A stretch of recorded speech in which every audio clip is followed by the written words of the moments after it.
สวัสดีครับผมชื่อจ๊อบเจียชัยปัจจุบันอาศัยและทำงานอยู่ที่ประเทศสิงคโปร์นี่นับเป็นครั้งแรกเลยครับที่ได้ออกมาทำงานนอกประเทศเต็มตัวสักทีก็เลยจะมาเล่าเหตุการณ์ต่างๆผ่านรายการเจียชัยมาเซ Into Life Abroad ก็เนื่องจากคลิปนี้มันเป็นคลิปแรกเนาะผมก็อยากจะขอเกริ่นสั้นๆนิดนึงว่ามันมีที่มาเป็นไงมาไงถึงมาจบที่นี่ได้ก็เมื่อประมาณ6เดือนก่อนผมลาออกจากบริษัท Microsoft ที่ประเทศไทยหลังจากทำมาประมาณ4 ปีกว่าตั้งแต่เรียนจบเลยนะครับเราก็ย้ายมาที่นี่นะครับที่บริษัท MongoDB เป็น Consulting Engineer นะครับที่ประเทศสิงคโปร์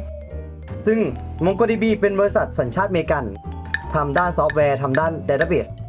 ก่อนณวันนี้ผมเชื่อว่าน้อยคนนักที่จะไม่รู้จัก MongoDB ถ้าหากอยู่กับการพัฒนา Generative AI หรือว่าการทำแอปพลิเคชันที่ต้องการ High Speed สูงๆหรือว่า Throughput สูงๆนั่นเองหรือถ้าเกิดใครสนใจเรื่องทำงานที่ Microsoft หรือ MongoDB เป็นยังไงคอมเมนต์ในช่องข้างล่างครับแล้วเดี๋ยวเราจะแยกอีกเอพิโซดหนึ่งออกมากันฮะโอ้บอกเลยว่ามันเป็นช่วงเวลาที่ยาวนานแล้วก็ผูกพันเหมือนกันแล้วก็อยากจะมาเล่าให้ฟังว่า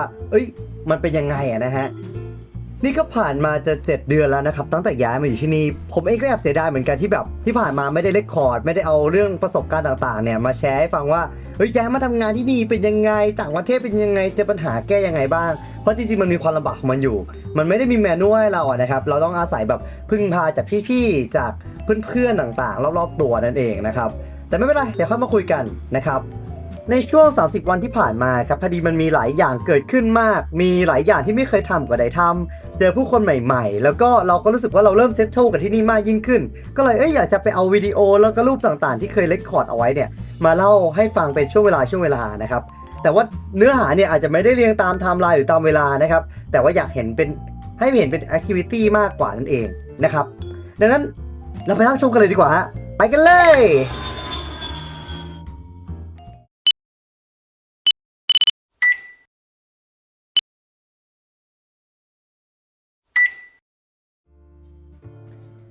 คนนี้ชื่อพี่เคียงเป็นเพื่อนร่วมงานที่ Microsoft พี่เคียงเคยทำงานที่ Google สิงคโปร์แล้วก็ที่ญี่ปุ่นแล้วก็อื่นๆช่วงนั้นพี่เคียงเปลี่ยนบรรยากาศที่ทำงานมานั่งทำงานที่สิงคโปร์แล้วก็เลยมาพักที่คอนโดผมที่สิงคโปร์และพี่เคียงก็ค้นพบว่าอะไรกันนี่จ๊อบมาอยู่สิงคโปร์ตั้งนานไม่ได้ออกไปไหนเลยอยู่แต่ห้องน่าเศร้าจริงๆเลยเอางี้เดี๋ยวให้รู้จักกับเพื่อนคนไทยแล้วกันนะพี่เคียงก็เลยแนะนำให้ผมรู้จักกับเย้พี่แจปัจจุบันเป็นซอฟต์แวร์เอนจิเนียร์อยู่ที่บริษัท ByteDance บริษัทแม่ของ TikTok นั่นเองเราก็ยังเคยเป็นซอฟต์แวร์เอนจิเนียร์ที่ Google สิงคโปร์และก็ Google เยอรมันต่อจากนี้พี่เจจะเป็นตัวการสำคัญที่คอยลากผมออกไปข้างนอกอยู่เสมอจนทำให้ผมมีคอนเทนต์มาทำในวันนี้ฮะขอบคุณครับพี่แจเป็นคนที่ชอบออกกำลังกายแล้วก็หาแอคทิวิตี้ทำอยู่สม่ำเสมอแล้วก็ชอบเล่นตู้เกมริทึมด้วยฮะและแอคทิวิตี้แรกที่พี่แจลากผมไปทำนั่นก็คือการไปตีแบดกับเพื่อนๆครับแต่น่าเสียดายครับผมลืมถ่ายรูปและมีรูปอยู่แค่รูปเดียวที่พี่แจถ่ายเอาไว้แล้วดันไม่เห็นผมซะด้วยสิบ้าเลยหลังจากตีแบดเสร็จพี่แจก็พาไปเจอกับกลุ่มคนไทยไม่ว่าจะเป็นเซเลบ CNA อาจารย์ที่ NUS เชฟแล้วก็นักท่องเที่ยวฮะวันนั้นสนุกมากเลยฮะหวังว่าจะได้เจอกันอีกนะครับผม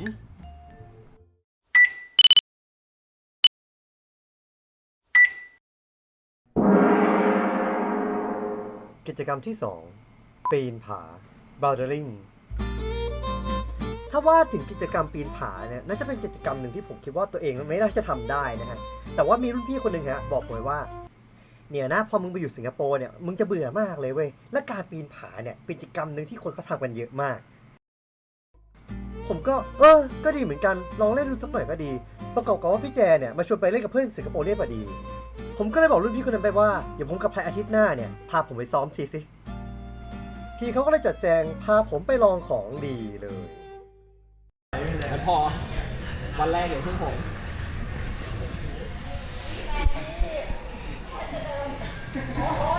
นี่คือพี่ตั้ง Co-founder and Chief Product Officer at Whitesize ครับแล้วก็เป็น Google Developer Expert ด้าน Web Technology ครับเยี่ยม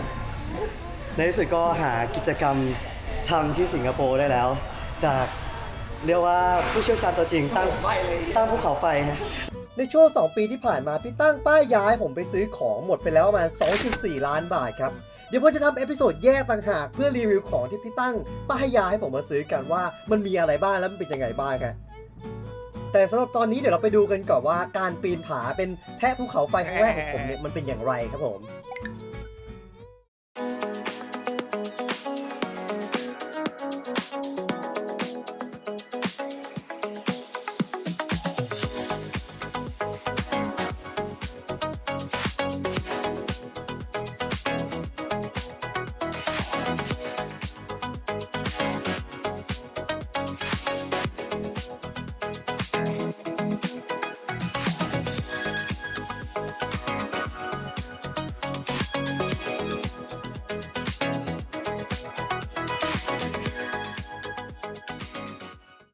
จับ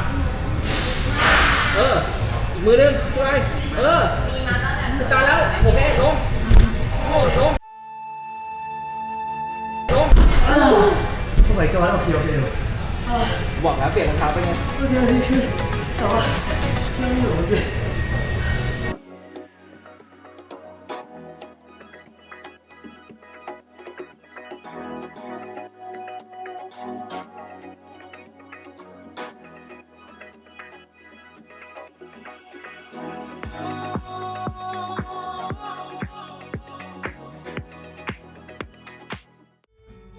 และนั่นก็เป็นครั้งแรกครับที่ผมได้เล่นบาร์เดอร์ลิงครับ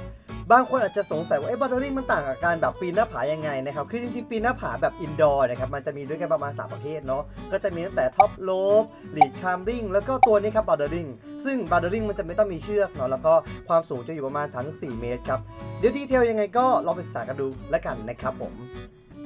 และก็ต้องขอบคุณพี่ต้าเป็นอย่างสูงเลยนะครับที่อุตส่าห์เป็นโค้ชสอนให้เป็นแพะภูเขาอันสมบูรณ์แบบนั่นเองนะฮะ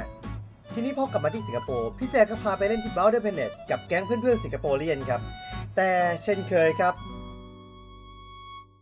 ไม่ได้ถ่ายรูปฮะ แต่ว่าคือก็โอเคก็พอมีอะไรมาให้บ้างมีวิดีโอหนึ่งที่พี่แจถ่ายแต่ก็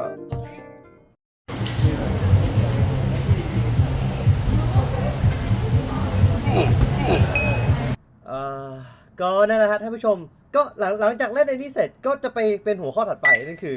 คนพบตู้เกม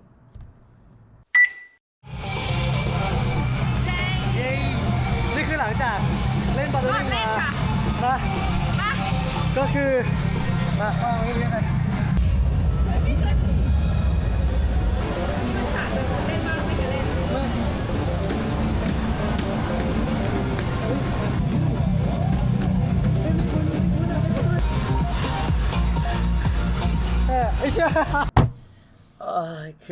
คือผมไม่ถนัดเกมนี้แล้วกัน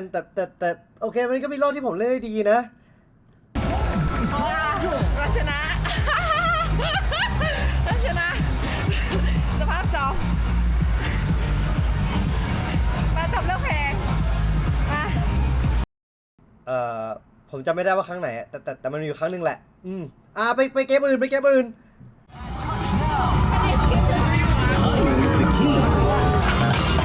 พยายามหาคันชินให้ผ่านแล้วแต่คณะอันนี้อะไรอ่ะแม่คือ something แมทชู First tune. Ready. Go. โอ้ผมลืมไปว่าเพลงมันชัดมากเดี๋ยวมันโดน copyright เดี๋ยวลดลิขสิทธิ์เดี๋ยวโดนลบออกเอาเป็นว่านี่คือผลงานครับผมฟูลคอมโบครับทุกคนพี่เขาได้ดีมากชื่นใจจริงๆก็จะเล่น Dance Last ต่อแต่ว่าพอดีร้านมันปิดแล้วเลยไม่ได้เล่นไปวันรุ่งขึ้นก็เลยไปเล่นเกมนี้แทนครับบิชิบาชิ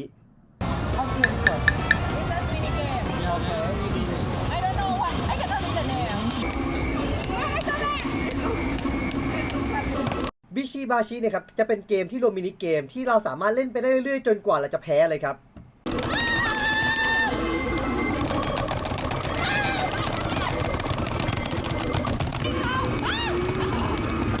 แต่เหมือนว่ามันจะเน้นใช้ความรุนแรงนิดหนึ่งนะฮะ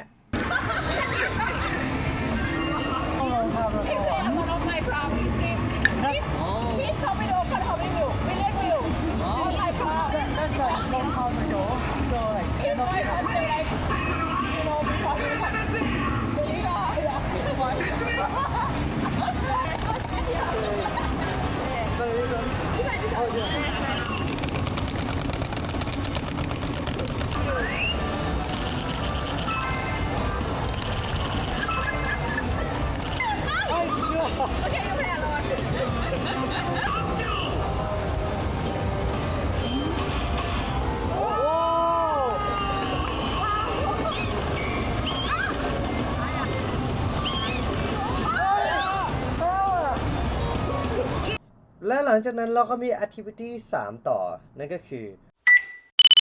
ห่วงลอยฟ้า aerial hoop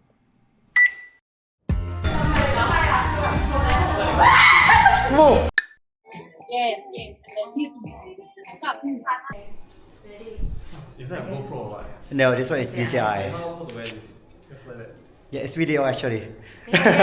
Hey. I think backdrop there. Maybe just one. Okay, we Just side, run. right? Like keep it. One. Okay. Yay! Yay! Yay! What did you do? Merry Christmas.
ใช่แล้วฮะ ผมตกรถเมล์เพราะตอนนั้นผมหันหลังเช็คมือถืออยู่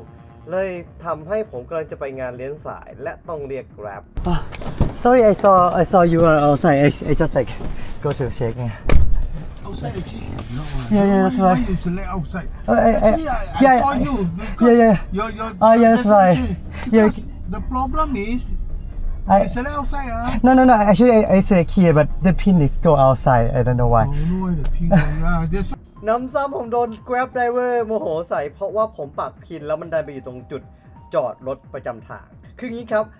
ที่สิงคโปร์เนี่ยครับเราไม่สามารถที่จะเรียกรถหรือว่าขับรถไปจอดตรงไหนก็ได้หรือแม้กระทั่งจุดจอดรถประจำทาง มันจะต้องรับแค่จุดที่ pick up เท่านั้น ทีนี้แหละครับผมก็เลยโดนด่ายาวเลย แต่ช่างมันเถอะข้ามไป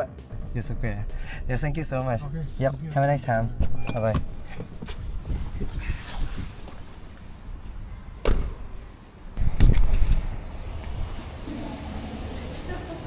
That's okay. You look like you stay. Why? Why I look like that? You stay here, then you lock out. Why? You Why? never bring your card. Oh, why I look like that? Because I tell you, if you stay East Coast, right? Then here East Coast, right? Oh, I'm filming it. Oh, In You're not by very can. good. Oh, yeah. นี่คือพี่สูซี่เป็นคนสิงคโปร์เรียนที่เชิญผมมางานพรีคริสต์มาสปาร์ตี้กับเพื่อนๆที่โบสถ์ครับ จริงๆแล้วพี่ซูซี่เป็นเพื่อนของเคนครับ แต่ว่าเคนคือใคร นี่คือเคนเป็นเพื่อนผมตั้งแต่สมัยนานมากแล้วแม่งไม่พูดถึงมันแล้วกันละเล่นพูดถึงมันสักหน่อยกันครับเคนครับปัจจุบันทำอยู่ที่บริษัท SAP ครับ ERP ยักษ์ใหญ่ของโลกนี้ครับเป็นเพื่อนกันตั้งแต่สมัยมหาวิทยาลัยตั้งแต่อยู่โครงการ Microsoft Student Partner ด้วยกันปัจจุบันชื่อว่า Microsoft Learn Student Ambassador นะครับก็นั่นแหละครับก็โอ้โหผ่านร้อนผ่านหนาวกันมาเยอะครับคนนี้อีกทั้งนะครับมันยังเป็นเพื่อนคนแรกที่มาพักคอนโดในสิงคโปร์ผมด้วยฮะดังนั้นมันก็เลยได้เกสหมายเลข 1ไปเลยฮะเคนกับพี่ซูเนี่ยครับเป็นเพื่อนร่วมงานกันตั้งแต่สมัยอยู่ที่ IBM ครับเคนก็เลยแนะนำผมให้กับพี่ซูรู้จักเอาไว้เพื่อให้พี่ซูเนี่ยคอยดูแลผมและปกป้องผมในดินแดนแห่งนี้ด้วยฮะโอเค so this okay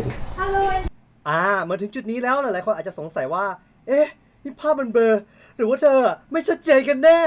เฮ้ยอันเนี้ยภาพมันเบลอครับผมเบลอมันเอาไว้เนื่องจากอันนี้เป็น private party แล้วเราอาจจะไม่ comfortable ที่จะแชร์พื้นที่ space ส่วนนี้นะฮะดังนั้นเดี๋ยวเราข้ามไปวันคริสต์มาสกันเลยแล้วกันผม